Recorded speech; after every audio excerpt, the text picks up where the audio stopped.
Post partum ఈ phase ఇంత tough ఉంటుందని నేనైతే ఎప్పుడు అనుకోలేదు. ఒక 7 layers కట్ అయిన తర్వాత ఆపరేషన్ అయిన లోనే you have to start feeding your baby. Milk supply రావాలి కాబట్టి మనం ఇనిషియలీ బ్రెస్ట్ ఫీడింగ్ అనేది స్టార్ట్ చేయాలి. ఒకేసారి నేనైతే తీసుకోలేకపోయినాను. No one spoke about this. నేనే వెయిట్ లాస్ అవ్వాలి అనుకున్నాను ఇన్ ఎ హెల్దీ వే. నేను ఎట్లా 8 kgs వరకు వెయిట్ లాస్ అయినాను. హలో ఆల్, ఎట్లున్నారు? ఏం చేస్తున్నారు? ఇంతకీ తిన్నారా లేదా? మళ్ళొక వీడియోతో వచ్చేసిన. ఈ వీడియో కూడా చాలా ఇన్ఫర్మేటివ్ గా ఉండబోతుంది. ఎస్పెషల్లీ పోస్ట్ పార్టమ్ ఫేజ్ లో ఉన్న మదర్స్ అందరికి ఈ వీడియో హెల్ప్ఫుల్ అవుతుందని అనుకుంటున్నా. ఎందుకంటే ఈ ఫేజ్ మనందరికీ తెలిసిందే కదా, చాలా స్ట్రెస్ఫుల్ ఉంటుంది. మెంటలీ, ఫిజికలీ, ఎమోషనలీ చాలా డ్రైన్డ్ అవుట్ అయిపోతాం కదా. మరి ఆ ఫేజ్ లో మన కోసం మనకంటూ మనం టైం ఎట్లా తీసుకోగలుగుతాం, అట్లనే ఎట్లా మనం ఈ ఫేజ్ లో వెయిట్ లాస్ అవ్వచ్చు. నేను ఎట్లా 8 kgs వరకు వెయిట్ లాస్ అయినానో మీతో పాటు షేర్ చేసుకుంటాను. మరి నేనేమేం చేసినా, ఎట్లుండే నా పోస్ట్ పార్టమ్ ఫేజ్ అనేది ఈ వీడియోలో మాట్లాడదాం. పోస్ట్ పార్టమ్ ఈ ఫేజ్ ఇంత టఫ్ ఉంటుందని నేనైతే ఎప్పుడు అనుకోలేదు. అఫ్ కోర్స్ ఆమె ఫస్ట్ టైం మామ్ కాబట్టి నాకు ప్రతిదీ కొత్తగానే ఉంటుంది. మరి మీ పోస్ట్ పార్టమ్ ఫేజ్ ఎట్లుండేనో కామెంట్స్ అయితే చెప్పండి. నాలాగే టఫ్ అనిపించిందా లేదా? ఫ్యామిలీ సపోర్ట్ అనేది చాలా అవసరం ఈ ఫేజ్లో. అయితే ఇంతకుముందు నేను నా ఛానల్లో ప్రెగ్నెన్సీ స్టోరీని షేర్ చేసుకున్నాను, అట్లనే నా డెలివరీ స్టోరీని కూడా షేర్ చేసుకున్నాను. ఎవరైనా మిస్ అయితే తప్పకుండా వెళ్ళి చూసేయండి. నాకు ఎమర్జెన్సీ సి సెక్షన్ అయిందనమాట. అది ఎట్లయింది ఏంది కూడా షేర్ చేసుకున్నాను ఆ వీడియోలో. తప్పకుండా వెళ్ళి చూసేయండి. అయితే నాకు అయిన ఎమర్జెన్సీ సి సెక్షన్, నార్మల్ ఇవన్నీ పక్కన పెడితే పోస్ట్ పార్టమ్ అనేది అందరికీ సేమ్ ఉంటుందని నేను అనుకుంటున్నా. ఎందుకంటే మనము we are expected to take care of the baby. మనమే ఒక పెద్ద జర్నీ నుంచి బయటికి వచ్చిన తర్వాత మన బాడీకి రెస్ట్ అనేది చాలా అవసరం. అట్లనే ఫుడ్ ఇంటేక్ కూడా చాలా అవసరం. మరి అట్లాంటి ఫేజ్లో మనము మనతో పాటు మన బేబీని కూడా కేర్ తీసుకోవాలన్నమాట. Which is I feel very tough phase అనే చెప్పాలి. స్లీప్లెస్ నైట్స్ ఉంటాయి, ఫ్రస్ట్రేటెడ్ మార్నింగ్స్ ఉంటాయి. మన బేబీని ఎవ్రీ 2-3 hours ఫీడ్ చేస్తూ ఉండాలి. Of course supply on demand అని చెప్తాను నేనైతే. అయితే అట్లనే జస్ట్ ఇమాజిన్, నాకు సి సెక్షన్ అయింది.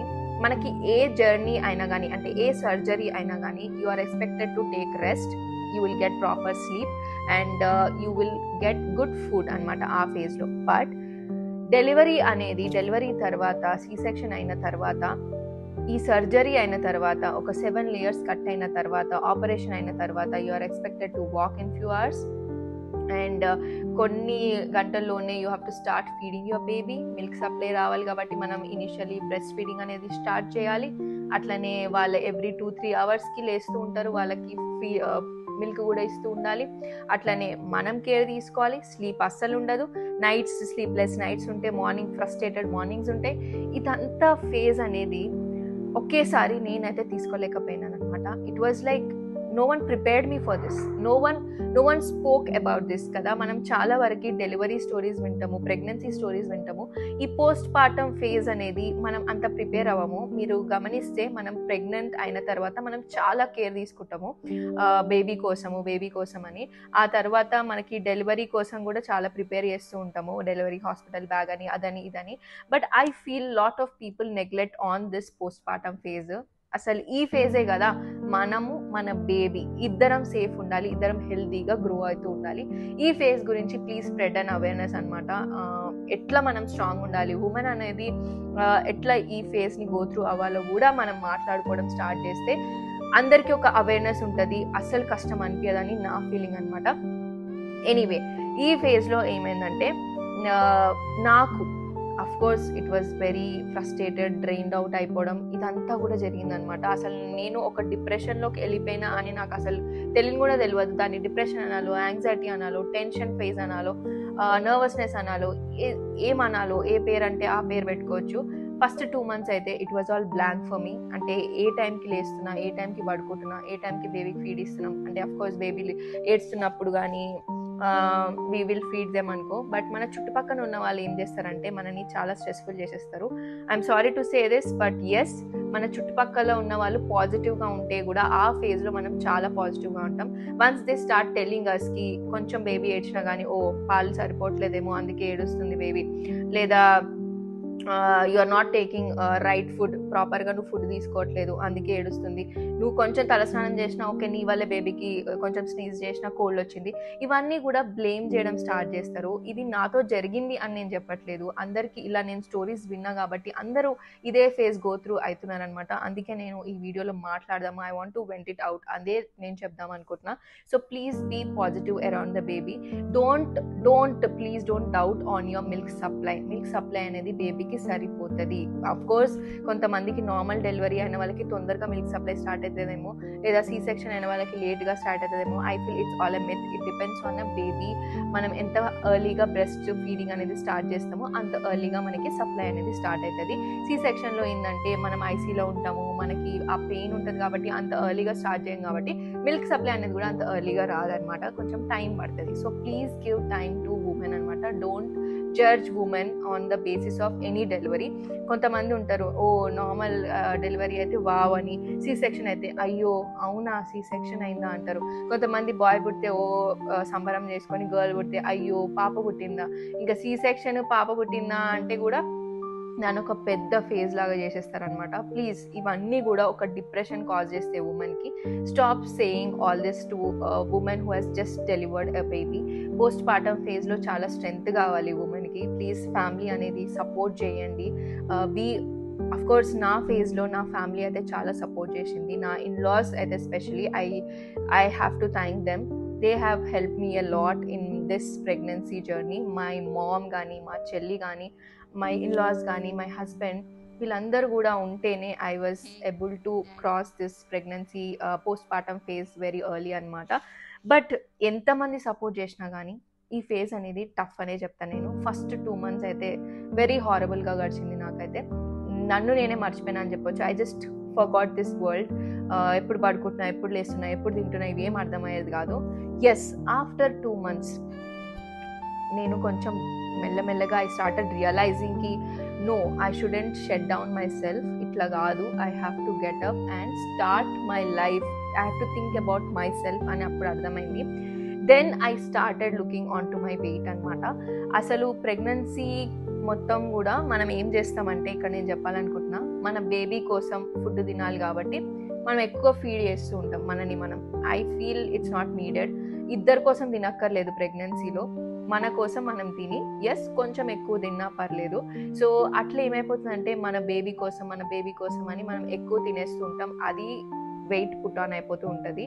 ప్లస్ మన డెలివరీ తర్వాత వెయిట్ తగ్గుతుందేమో అనుకుంటాము, బట్ మన బేబీ వెయిట్ మాత్రమే వెళ్ళిపోతుంది కదా, మన వెయిట్ అట్లనే ఉంటుంది కదా. సో ఈ ఓవర్ ఫీడింగ్ అనేది తక్కువ చేయమనే చెప్తాను నేను.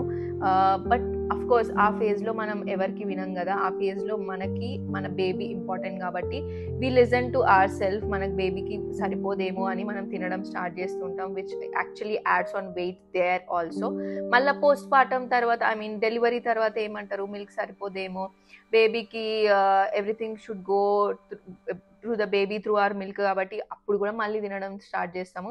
సో ఒకేసారి ఒక 9 months అది, ఒక 2 months ఇది, ఒక 1 year వేసుకోండి. ఒక 1 year మన బాడీని మనము ఫీడ్ చేసి సడన్గా మనం ఓవర్ నైట్ వెయిట్ లాస్ అవ్వమంటే ఎట్లయితుంది? అవ్వదు కదా.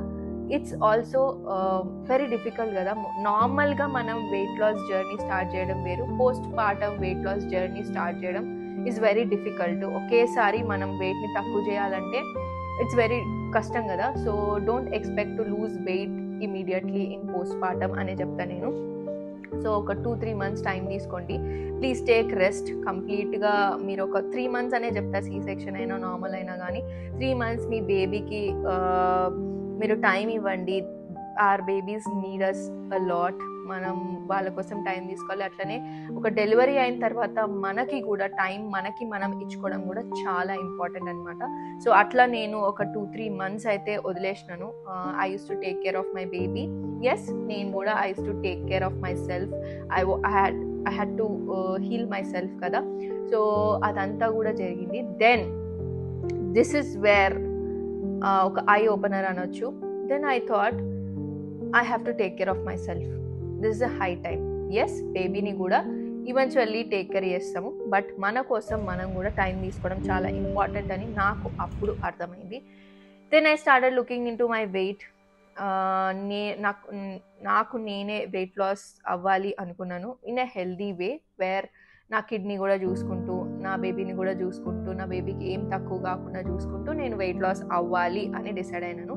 నా వెయిట్ లాస్ గురించి మాట్లాడుకుంటే, initially pre pregnancy I was 64, 63 అట్లా నా హైట్కి తగ్గట్టు వెయిట్ కరెక్ట్గా ఉండే అనమాట. ఈ ప్రెగ్నెన్సీ అయ్యేసరికి పోస్ట్ పార్టమ్ ఫేజ్లో నేను 73 to 74 అట్లా ఉండే. అది కూడా ఆఫ్టర్ 3 months నేను చెక్ చేసుకున్న తర్వాత 73. అంటే you can imagine in pregnancy I have gained almost 10 kgs అని చెప్పొచ్చు, which is 10 to 15 kgs normal అంటారు. ఎస్, ఎందుకంటే మన లోపల బేబీని we are growing a baby, we are growing a human insiders కాబట్టి అది అవుతుంది, విచ్ ఇస్ నార్మల్. సో ఈ ఒకేసారి వెయిట్ లాస్ అవ్వాలి అనుకొని ఎక్స్పెక్ట్ చేయడం చాలా కష్టం అనమాట. Don't expect to reduce your weight over night. Time పడుతుంది దేనికైనా. సో నాకు కూడా అట్లనే పట్టిందనమాట. సో నేను నా 4th month అయినప్పటి నుంచి, అంటే నా బేబీ ఎప్పుడైతే 4th month అయిందో అప్పటి నుంచి నేను మెల్లగా వెయిట్ లాస్ జర్నీ అనేది స్టార్ట్ చేసినాను అనమాట. సో నాకు నేనే స్టార్ట్ చేస్తే అసలు వెయిట్ లాస్ అనేది అయ్యేది కాదు. Then I thought I have to take someone support. So న్యూట్రిషనిస్ట్ని కన్సల్ట్ అయినా అనమాట నేను. సో న్యూట్రిషనిస్ట్ ఏం చేసిందంటే, నా వెయిట్, నా బాడీ, నా హైట్కి తగ్గట్టు ఒక మీల్ చార్ట్ అనేది వాళ్ళు డిజైన్ చేసినారనమాట. సో ఆ చార్ట్ వల్ల మీరు నమ్మరు, I have reduced a weight in a healthy way. Diet అంటే చాలా మంది అనుకుంటారు ఇది తక్కువ చేయాలి, అది తక్కువ చేయాలని. స్పెషలీ పోస్ట్ పార్టంలో నువ్వు అట్లా అది ఇది అని తక్కువ చేయాలి అని అనుకోవద్దు. ఎందుకంటే we will be breast feeding in that phase కాబట్టి ఏది చేసినా మన బేబీ మీద కూడా ఎఫెక్ట్ పడుతుంది. సో కేర్ఫుల్గా చేయాలి ఏది చేసినా. అందుకే నేను ఒక న్యూట్రిషనిస్ట్ని కన్సల్ట్ అయ్యి ఈ బ్రెస్ట్ ఫీడింగ్ ఫేజ్లో నా బేబీకి అయితే ఎలాంటి వెయిట్లో కానీ మిల్క్ సప్లైలో కానీ ఎలాంటి డిఫరెన్స్ పడొద్దు అని మాట్లాడుకొని నా డైట్ చార్ట్ అనేది డిజైన్ చేసుకున్నాం అనమాట. సో ఆ డైట్ చార్ట్లో ఏంటంటే ఏం పెద్ద చేంజెస్ ఏం లేవు తెలుసా. ఇప్పుడు మనం ఒక ప్లేట్ తీసుకుంటే మనం ఏం చేస్తామంటే రైస్ ఎక్కువ తినేస్తుంటాం, లేదా చపాతీ, యూ ప్రిఫర్ చపాతీ ఎక్కువ తింటాం. బట్ వేరాజ్ మనం అదర్ పోర్షన్స్ ఉంటాయి కదా, ప్రోటీన్ ఇంటేక్ కానీ, ఫైబర్ ఇంటేక్ కానీ, వెజిటేబుల్స్ కానీ, ఇవన్నీ కూడా అంత పోర్షన్లో మనం తీసుకోం కాబట్టి మనం ఈ రైస్ కానీ ఈ చపాతీ కానీ ఎక్కువ తీసుకుంటాం. దానివల్ల మన బాడీకి కావాల్సిన ప్రోటీన్ కానీ ఇది ఏది కానీ సరైన క్వాంటిటీలో వెళ్ళదు కాబట్టి మనకి ఇలాంటి డెఫిషియన్సీస్ కూడా వస్తాయి. అట్లనే మనం అది ఎక్కువ తినడం వల్ల వెయిట్ గెయిన్ అనేది పెరిగిపోతూ ఉంటాము. So that's where I understood అన్ని రైట్ పోర్షన్లో తీసుకోవడం. Portion control is very important in weight loss అనమాట. అది పోస్ట్ పార్టమే కాదు, ఎవరైనా నార్మల్గా అయినా వెయిట్ లాస్ అవ్వాలి అనుకున్న వాళ్ళు ఖచ్చితంగా పోర్షన్ కంట్రోల్ అనేది చేయాలి. ఒక ప్లేట్ తీసుకుంటే ఆ ప్లేట్లో మనము ఇంత కార్బ్స్, ఇంత ప్రోటీన్, ఇంత ఫైబర్, ఇంత వెజిటేబుల్స్, ఇవన్నీ మనం బ్యాలెన్స్ చేసుకున్నామా లేదా అనేది చూసుకోవాలన్నమాట. సింపుల్. ఈ ఫండా ఎవరైతే తెలుసుకుంటారో వాళ్ళకి వెయిట్ లాస్ జర్నీ కూడా చాలా ఈజీగా అయిపోతుంది. నా వెయిట్ లాస్ జర్నీ కూడా అట్లనే అయిందనమాట. నేను వెయిట్ లాస్ అవ్వాలి అనుకున్నప్పుడు అసలు అవ్వలేదు అనమాట. బట్ వెన్ ఐ అండర్స్టూడ్ ఈ పోర్షన్ కంట్రోల్ చేయాలి అన్నప్పుడు చాలా ఈజీగా నా వెయిట్ లాస్ అనేది తక్కువ అయిపోయింది. అట్లనే నా బేబీ వెయిట్లో కానీ, నా మిల్క్ సప్లై కానీ ఎలాంటి చేంజెస్ లేకుండే. ఇట్ వాజ్ ఆల్ పర్ఫెక్ట్ అనమాట. సో ఎగ్జాంపుల్, నేను ఎట్లా తీసుకుంటుండే నా డేలో ఫుడ్ అనేది నేను మీకు చూపిస్తాను. అది చూడండి, దానివల్ల మీకు కూడా హెల్ప్ఫుల్ అవుతుంది. ఎట్లా అంటే మార్నింగ్ బ్రేక్ఫాస్ట్లో మనం ఇడ్లీ కానీ, దోశ కానీ, నార్మల్ మన సౌత్ ఇండియన్ అయితే సౌత్ ఇండియన్ ఫుడ్ ఎట్లా ప్రిఫర్ చేస్తామో అట్లా తీసుకోవచ్చు. కాకపోతే ఇప్పుడు మనం ఇడ్లీలు 4 తినకుండా ఒక 3 ఇడ్లీలు తిని చట్నీ కొంచెం, సాంబార్ కొంచెం తీసుకోవాలి. ఓకే, దీంతో పాటు మళ్ళీ మనం బ్యాలెన్స్ చేయాలి మన డైట్ని కాబట్టి ఎగ్స్ తీసుకుంటుండే, 2 eggs తీసుకుంటుండే. అట్లానే మిల్క్ తీసుకుంటుండే. ఈ మిల్క్ కూడా నాట్ టోన్డ్ స్లిమ్డ్ మిల్క్ తీసుకుంటుండే విత్ నేనైతే హార్లిక్స్ తీసుకుంటుండే అనమాట. You can prefer any 5 grams of sugar. So ప్రతిదీ ఒక మెజర్మెంట్ ఇస్తారనమాట మనకి. అంటే ఇంత ఒక 60 grams దోశ అనుకోండి, 60 grams అంటే 2 దోసాస్ వస్తాయి. 60 grams మనం ఏదైనా ఇంక్లూడ్ చేసుకోవచ్చు breakfast, along with eggs, protein and మనం తీసుకునే ఈ మిల్క్ కానీ, షుగర్ కానీ. అండ్ మిడ్ మార్నింగ్ స్నాక్ తీసుకుంటుండే. ఎందుకంటే ఇది తీసుకున్న తర్వాత మనం ఏం చేస్తామంటే బ్రేక్ఫాస్ట్ ఎక్కువ తినేస్తాం కాబట్టి మనకి మధ్యలో ఆకలేదు, డైరెక్ట్ లంచ్ తింటాం. అట్లా కాకుండా I have divided my meals into 5 meals a day అనమాట. First breakfast, mid morning snack, తర్వాత లంచ్, తర్వాత ఈవినింగ్ స్నాక్, తర్వాత డిన్నర్. ఇట్లా 5 పోర్షన్స్లో డివైడ్ చేసుకున్నాను. ఈ 5 పోర్షన్స్లో నాకు తక్కువ తింటుండే కాబట్టి ఎక్కువ ఆకలేసేది కూడా కాదనమాట. సో ఎట్లా తింటుండే ఏది అనేది నేను డీటెయిల్గా పిక్చర్స్ మీకు పెడతాను, మీకు అప్పుడు అర్థమవుతుంది. సో బ్రేక్ఫాస్ట్ తర్వాత మిడ్ మార్నింగ్ స్నాక్లో రెగ్యులర్గా ఫ్రూట్స్, అంటే ఇవి కూడా 100 grams of fruits with 100 grams of Greek yogurt తీసుకుంటుండే అనమాట. ఈ గ్రీక్ యోగర్ట్ కూడా వితౌట్ ఫ్లేవర్డ్ వన్ తీసుకోండి, ఎందుకంటే వేరే ఫ్లేవర్స్లో షుగర్ ఉంటుంది కాబట్టి. సో అట్లా మిడ్ మార్నింగ్ స్నాక్ తీసుకుంటుండే. మార్నింగ్ ఒక 8:30 అట్లానే బ్రేక్ఫాస్ట్ తింటే మిడ్ మార్నింగ్ స్నాక్ నేను ఒక 11కి అట్లా తింటుండే అనమాట. మళ్ళీ 1కి నేను లంచ్ తింటుండే. Lunch specially lunch and dinner same తీసుకుంటుండే నేను, ఎందుకంటే మళ్ళీ కుక్ చేసుకోవడం అవసరం ఉండదు. సో ఒకేసారి నేను సేమ్ తీసుకుంటుండే అనమాట. బట్ ఆ తీసుకోవడంలో కూడా పోర్షన్ అనేది నేను ఎప్పుడైతే ఇందాక మాట్లాడానో పోర్షన్ కంట్రోల్ అనేది చాలా important. So 150 grams of rice తీసుకుంటే, if you are a person who is eating chapati, వాళ్ళు ఒక 60 grams అంటే 2 chapatis. 150 grams of rice is equal to 60 grams of chapati అనమాట, అంటే 2 chapatis. సో నేనైతే మధ్యాహ్నం మోస్ట్లీ లంచ్లో రైస్ తింటుండే. So I use to take 150 grams of rice, 100 grams of vegetables తీసుకోండి. మన ప్లేట్లో వెజిటేబుల్స్ అనేవి రోజు తీసుకోవడం చాలా ఇంపార్టెంట్. సో వెజిటేబుల్స్ 100 grams తీసుకుంటుండే. అట్లనే ఒకవేళ నాన్ వెజ్ అయితే 200 grams ఏదైనా బోన్లెస్ చికెన్ కానీ, ఫిష్ కానీ, క్రాబ్ కానీ తీసుకోవచ్చు. లేదా వెజిటేరియన్స్ అయితే 100 grams ఆఫ్ పన్నీర్ తీసుకోవచ్చు, లేదా సోయా తీసుకోవచ్చు, అది కూడా ఒక 40 grams తీసుకోవచ్చు.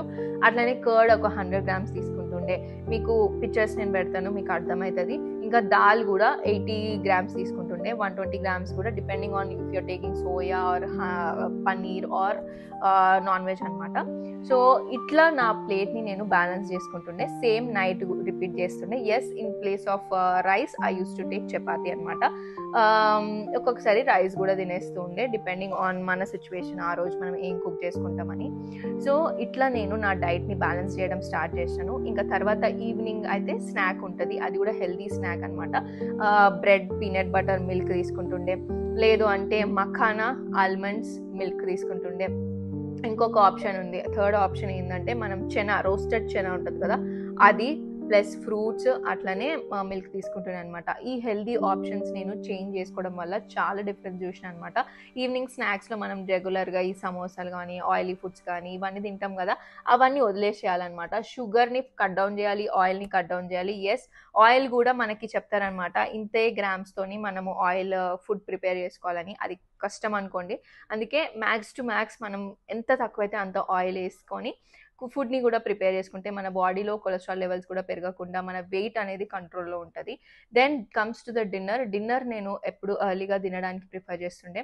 6కి నా డిన్నర్ అయిపోతుండే అనమాట. That's where I also observed lot of change in my weight loss.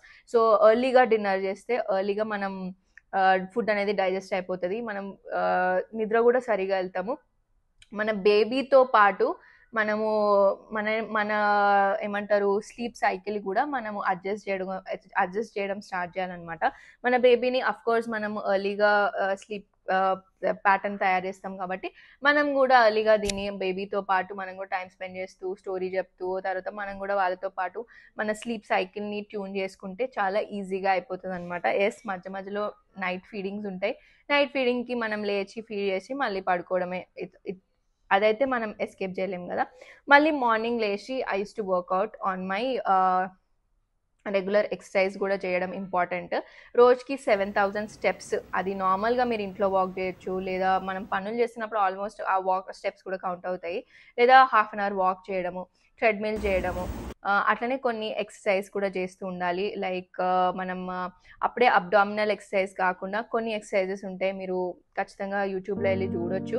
కొన్ని exercises which is C-section friendly, normal delivery అయినా చేయొచ్చు. ఈ ఎక్సర్సైజెస్ చేయడం వల్ల ఏంటంటే మనకి వెయిట్ లాస్ జర్నీలో హెల్ప్ అవుతుంది. అట్లనే మన టమ్మీ పోర్షన్లో ఏదైతే బల్జ్ అనేది ఉంటుందో ఆ బల్జ్ అనేది కూడా తక్కువ అవుతుంది. మనకి 9 months వరకు ఉన్న పొట్ట మనకి తొందరగా తక్కువ అంటే అవ్వదు కదా, ఆ స్టమక్ అనేది మెల్లమెల్లగా ఎక్సర్సైజ్ చేస్తూ ఉంటే అప్పుడే తక్కువ అవుతుంది. అండ్ నేను ఒక మిత్ ఇక్కడ బ్రేక్ చేద్దాం అనుకుంటున్నాను అనుకుంటున్నా అది ఏంటంటే, అందరూ ఈ బెల్ట్ పెట్టుకుంటే స్టమక్ తక్కువ అయిపోతుందేమో అనుకుంటారు. బట్ నో, బెల్ట్ అనేది జస్ట్ మన కోర్ని టైట్ చేయడానికి హెల్ప్ చేస్తుంది, కానీ వెయిట్ లాస్ అవ్వడానికి హెల్ప్ చేయదు. దానికోసం మనం ఖచ్చితంగా రెగ్యులర్గా ఎక్సర్సైజ్ చేస్తూ ఉండాలి. ఎస్, నాకు కొంచెం హెల్త్ బాగాలేనప్పుడు కానీ, when ever I use to feel sleep deprived అయిపోయింది బేబీతో ఫీడింగ్ చేసిన తర్వాత, ఆ రోజు నేను ఒక్కొక్కసారి ఎక్సర్సైజ్ అనేది స్కిప్ చేస్తుండే. బట్ ఈ మీల్స్ అనేటివి ముందే ప్లాన్ చేసుకుంటాం కదా, ఆ మీల్స్ అయితే ఎట్లయినా మనం తినాలి కాబట్టి ఆ మీల్స్ అనేవి కరెక్ట్ పోర్షన్లో తినడానికి నేను ఎప్పుడు చూస్తుండే అనమాట. సో ఇట్లా మీరు చేయండి, ఖచ్చితంగా మీ వెయిట్ లాస్ అనేది చాలా డిఫరెన్స్ చూస్తారు మీ వెయిట్లో. అండ్ హెల్దీ ఈటింగ్ని స్టార్ట్ చేయండి. Don't eat anything from outside ఈ పీరియడ్లో. Yes, once in a while నేను ఒక 2 months అయితే ఖచ్చితంగా పాటించినాను. ఆ తర్వాత కొంచెం క్రేవింగ్స్ అవ్వడం స్టార్ట్ అయినాయి, ఇట్లా అయింది కాబట్టి వన్స్ ఇన్ ఏ వైల్ తీసుకుంటుండే. కానీ I use to always put my diet under control anamata, which actually helped me a lot. So I'm sure this journey will help you also start your weight loss journey in postpartum. Actually, please don't think ki వేరే వాళ్ళు ఏమంటారో. కొంతమంది ఉంటారు, ఎందుకు ఇప్పుడు నీకు baby ఉంది కదా, ఎందుకు నీకు నీ మీద కాన్సన్ట్రేట్ చేయడం, బేబీ మీద కాన్సన్ట్రేట్ చేయాలంటారు. No, it's equally important to take care of yourself. If you are happy, మీ బేబీ కూడా ఆటోమేటికలీ హ్యాపీ ఉంటుంది. If you are thinking to get to weight loss journey, కొంచెం మంత్స్ ఆగి మీ డాక్టర్ అడ్వైస్ తీసుకొని కావాలంటే తీసుకొని వెయిట్ లాస్ జర్నీ అనేది you can start for your self అనమాట. నా వెయిట్ లాస్ జర్నీ యాక్చువల్లీ అంత ఈజీగా లేకుండే.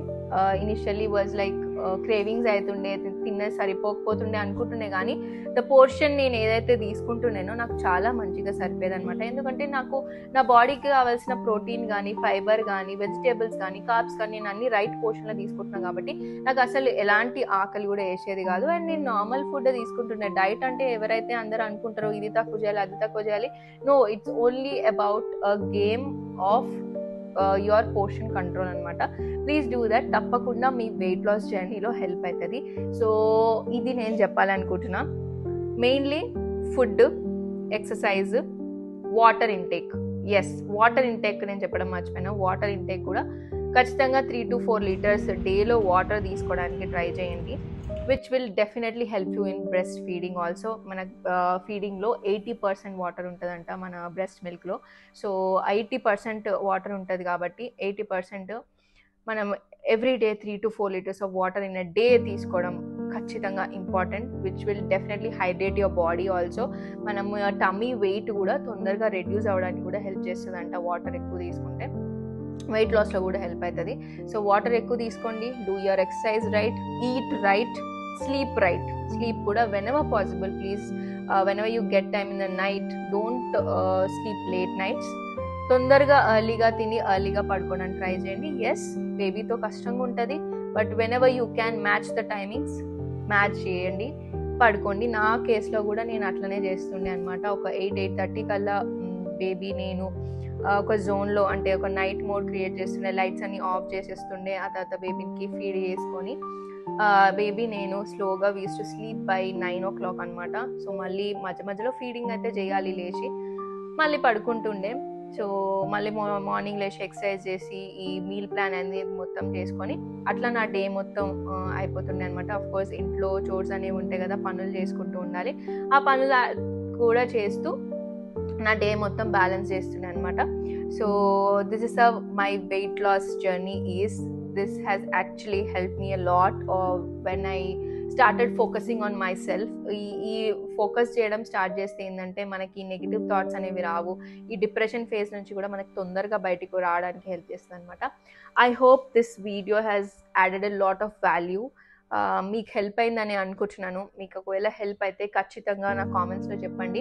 ఏమైనా డౌట్ ఉన్నా కానీ, ఏది ఎంత పోర్షన్లో ఇలాంటివి ఏమైనా డౌట్ ఉన్నా కానీ ప్లీజ్ డ్రాప్ మీ కామెంట్ అనమాట. I definitely reply. నాకున్న నాలెడ్జ్ వరకు నేను రిప్లై చేయడానికి ట్రై చేస్తాను. సో ఇది ఇవాల్టి video. I hope it is useful and helpful. మళ్ళొక వీడియోతో, మళ్ళొక ఇన్ఫర్మేటివ్ వీడియోతో ఖచ్చితంగా వస్తాను. నా ఛానల్ని తప్పకుండా చూస్తూ ఉండండి. ఇలాంటి ఇన్ఫర్మేటివ్ వీడియోస్ ఎన్నో వస్తూ ఉంటాయి. మరి మీరు మాత్రం లేట్ చేయకుండా తప్పకుండా నా ఛానల్ని సబ్స్క్రైబ్ చేసుకోండి. ఇంకా దీనికి లిఖితాస్ లిటిల్ కార్నర్కి బాయ్.